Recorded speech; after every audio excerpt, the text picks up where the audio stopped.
Hey guys, Frontwoods Farmer, welcome back to the channel. This is just going to be a quick product review of real work lighting 4-foot LED shop lights. You can pick these 5500 lumen LED shop lights up at your local Rural King. I also pair these up to get the most bang for the buck with these Vanguard 10-foot extension lights that you can get from Harbor Freight. I want to say that they are $5.99 something for 10 foot, and then you don't have a bunch of slack and everything's brand new.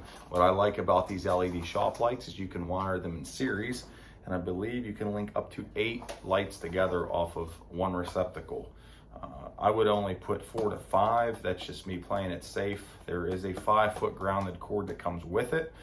They have an on and off pull switch, and on Black Friday I believe these were $12.98 with tax is what they came out to be. So it's a very inexpensive way if you have a dark basement or a unlit shop, something with just a couple of those old screw-in style bulbs. The unlit area, and then what it's going to be like after we get the 4-foot LED installed. Currently I am running a 4-foot fluorescent older style light right here, and this is where everything's a mess right now, but this is where we're going to put our other one. This is with all our lights on in the basement, even with LED screw and bulbs, and I can't get much light over here. And this area is where I put my wood every year for my wood burner. So I'm going to show you guys the unboxing and then how lit this is going to get. Okay, so they come pretty well packaged. I haven't bought any of these that are broke yet. I've also been running these for a number of years outside in my barn. And even in the cold, they turn right on, unlike the old fluorescents that have to warm up. So, slide out of the box. This is what you get. They're pretty self-explanatory. Take this plastic off here. And everything you need is right on the box, the instructions and everything. This is all your information, your serial numbers. I'll show you how these hang up real quick as well. Your hardware is at the bottom of the bag.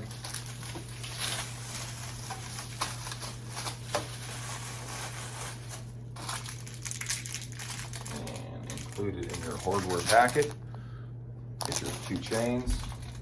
I believe they even give you the screws. Yeah, they give you these type of screws. These little hook screws that go into studs. You can also do what I do sometimes, and I just mount this chain directly to a floor joist or a truss with a 2-inch or 3-inch drywall screw, exterior deck screw. And even if you're going into something else, they include a couple wall anchors, which is nice of them.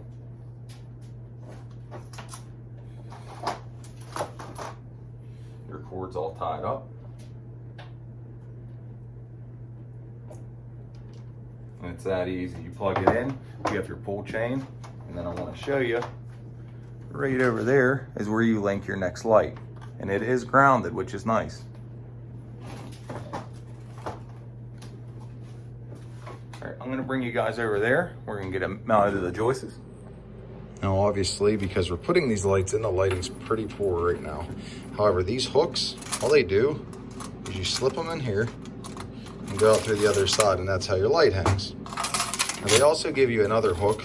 I'd assume you could either hook it this far on these hooks, but if you want to shorten it up, you would just hook the links you need together, and you can make it as short as you need them. Okay, the first real step in the process is you're gonna wanna see these holes here where you're gonna mount to. You're gonna wanna measure the distance across so you know where to mount up on your ceiling.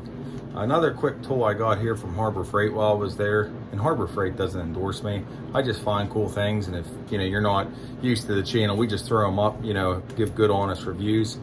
There's this little tape measure. I can't again remember the price. I'm gonna just post a link for the prices and how you can order these online in the description down below. So if you really do like what we're using here, you can just buy it. I'll throw a Rural King link in for the lights, and then I'll throw in the extension cord, everything you need when you're doing this.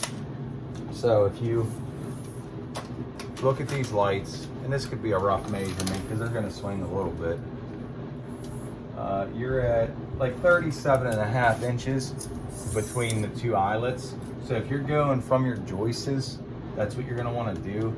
they're really light. So these little screw hooks they give you, you can even go just straight into the flooring. You don't want to go through your floor, but we have a subfloor, flooring, foam, and then more flooring. So we're safe to go in a 1/2 inch or more. So let me get this started. We're gonna measure our studs and see if we can do it that way. Not studs, I'm sorry, joists. So what we have here, see, we're not gonna be able to make this work. Now what you can do is you can actually, if your floor joists aren't lining up perfectly, and I got like 40 inches, you can put them in and the chains will just be at an ever slight angle. So we might end up doing that. What I always do is I either get a little hammer and I start it in. Just gotta watch your eyes, stuff will fall down on you. Just start screwing it a little at a time and keep hammering as you screw. Or you can get a pair of pliers or vice grips and pinch it off and push it up as you're screwing. Whatever works for what you're going into is just what I do. So if I do this and it's not really working too good, I'll just go get a pair of pliers.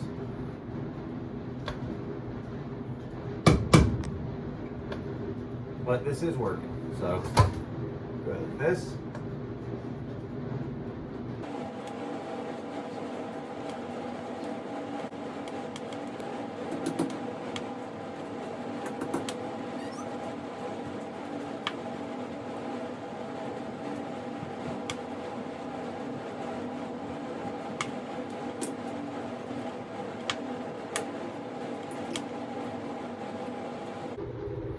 I've actually found it easier to hook onto your light first and then hold up your light and just get it started hooked on the link somewhere rather than trying to fumble the light. And so they stay in, I just dangle it over the side.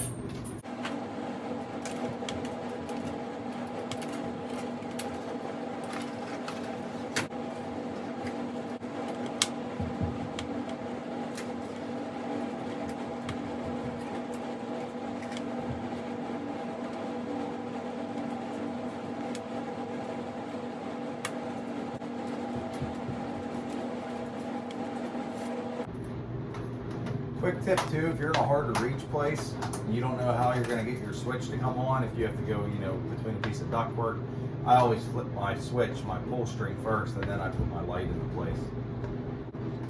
And it's just this simple. So now we're all mounted up. I'm going to show you how I do the wiring to keep it nice and tidy. Also bought at Harbor Freight, they have zip ties. They're much cheaper than the auto parts store. I'll put a link down below.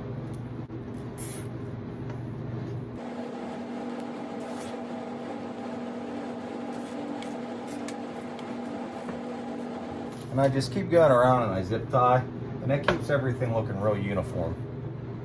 Now in a case like this where I don't have anything, I'll just put a little screw or a little bit, let me see, I can show you, or a nail to where I could zip tie off of.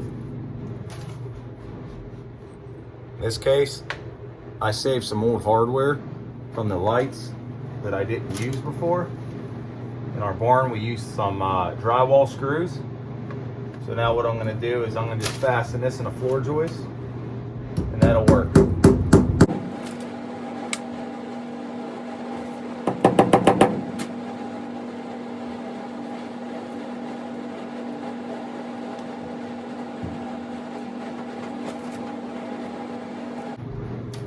And when we're all done, we'll get a pair of dikes and we'll snip off the excess on our zip ties.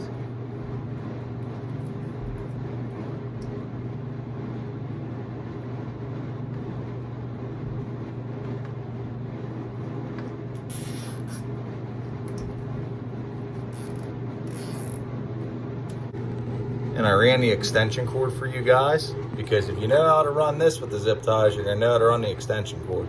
So I'm gonna put this back over the light. I'm gonna pull a pull string and we're gonna see how good this actually does. Just like that. Let me flip the camera around for myself and I'm gonna show you the area. Okay guys, before.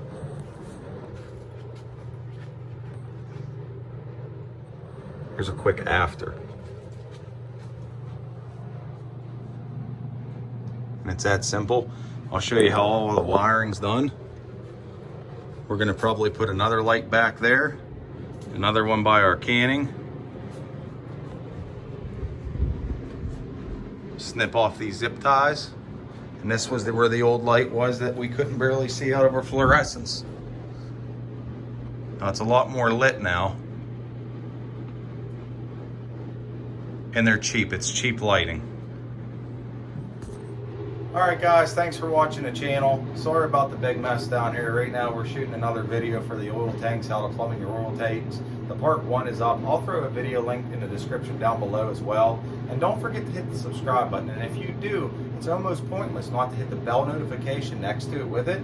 That way you get all my new updates on all my new videos. And if you like do it yourself, you like homesteading, building, blacksmithing, diesel truck building videos, anything like that, we're more kid friendly. It's not, I don't cuss and swear. It's a good channel to be part of, and everybody that is subscribed to the channel, every time they comment down below what they want to see, I always try to throw that in there. So if there's something special you guys want to see, let me know. If I know how to do it, I'm going to show you. Thanks for watching.